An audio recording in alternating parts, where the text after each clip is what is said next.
So I want to tell you about a book today. The book is called The Gulag Archipelago. You ready?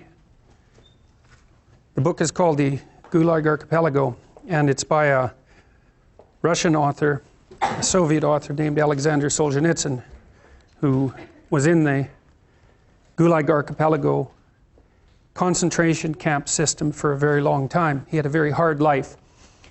He was on the Russian front when the Germans invaded the Soviet Union in the early stages of World War II. Now, Hitler and Stalin had signed a non-aggression pact. And Hitler invaded the Soviet Union anyway. And from what I've been able to understand, the Soviets had prepared an invasion force for Europe at that point, but were not concerned with having to defend their territory, and so they were caught completely unawares by Hitler's move. And the conditions on the Russian front were absolutely dreadful, and Solzhenitsyn was a soldier on the Russian front. And he wrote some letters to one of his friends, which were intercepted, complaining about the lack of preparation and using bitter, dark humor to describe the situation. And the consequences of that was that he was thrown into a work camp. The Soviet system relied on work camps, and so those were large labor camps of people who were essentially enslaved, many of whom were worked to death, often froze to death, working in conditions that were so dreadful that they're virtually unimaginable. Solzhenitsyn spent a very large number of years in these camps, sometimes in a more privileged camp because he was an educated man, and sometimes in worse camps. He also developed cancer later and wrote a book about that called Cancer Ward, which is a brilliant book. So he had a very hard life. There's just no way around that. To be on the front and then to be in a concentration camp and then to have cancer, that's pretty rough. Now, he wrote The Gulag Archipelago.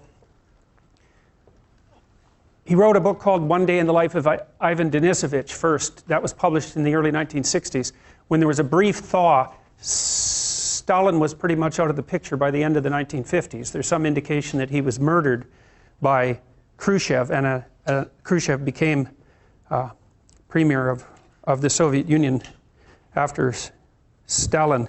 And there's some indication perhaps that Stalin was either murdered by Khrushchev and a set of his cronies, or when he was very ill, just before he died, was not helped, at least wasn't provided with any medical attention because of the intervention of Khrushchev and his cronies. Now, there's some indication as well at that point that Stalin, who was an absolutely barbaric in every possible way you could imagine, was planning to start a third world war.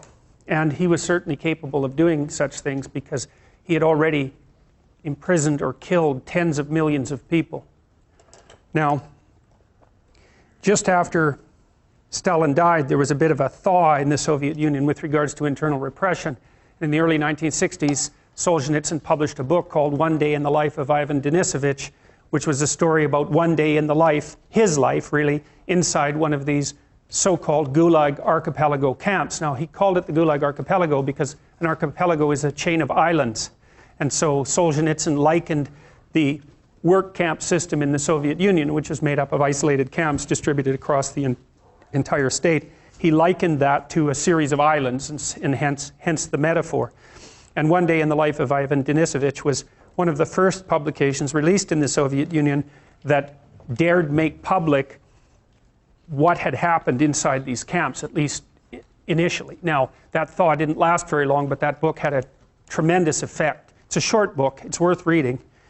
After that, he wrote a number of other books, which are also, he's a great literary figure in the same category, I would say, as Tolstoy or Dostoevsky, which is like really saying something. You know, those two are perhaps the greatest literary figures who ever lived, with the possible exception of Shakespeare. He wrote this book called The Gulag Archipelago, which is published in 3 volumes, each of which is about 700 pages long.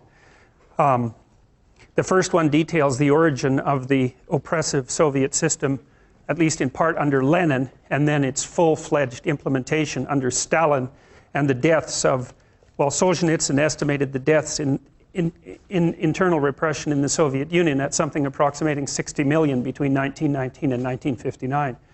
Now, that doesn't count the death toll in the Second World War, by the way.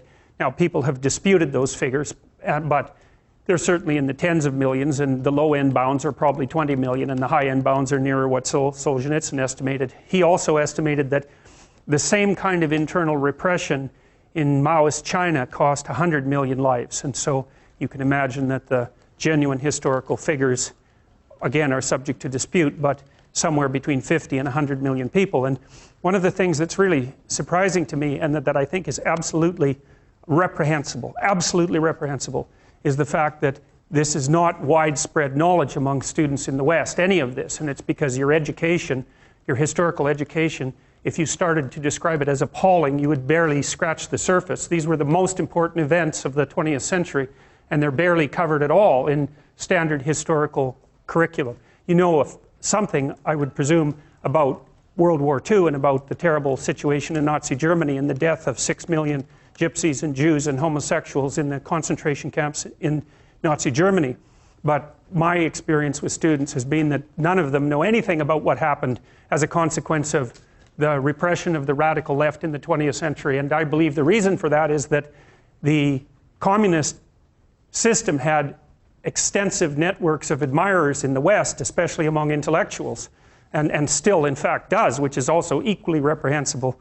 And I believe that one of the consequences of that is that this element of history has been what would you say, under-examined, and certainly very little attention has been brought to it in the public school curricula, and there's absolutely no excuse for that. It was the worst thing that happened in the 20th century. And that's really saying something, because the 20th century was about as bad as it gets. And so, and the fact that these deaths on massive scale occurred, and the fact that we don't know that deep inside our bones is a testament to the absolute rot of the education system.